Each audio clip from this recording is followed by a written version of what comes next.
డబ్బున్న వాళ్ళకి ఇల్లులు ఇచ్చాడు, డబ్బు లేని వాళ్ళకి ఇల్లు ఇచ్చాడు దేవుడు. కనీసం అద్దిల్లైనా ఇచ్చాడు దేవుడు. అది కొంతమందికి మాత్రం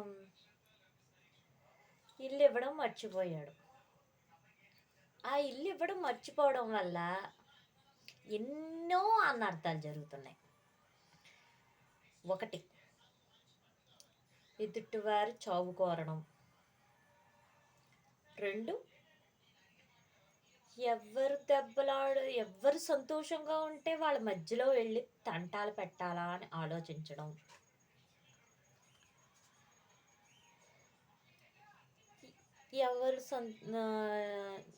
ఎవరికైనా తెల్లారితే ఎవరో ఒకళ్ళ మీద కాలు దువ్వడం,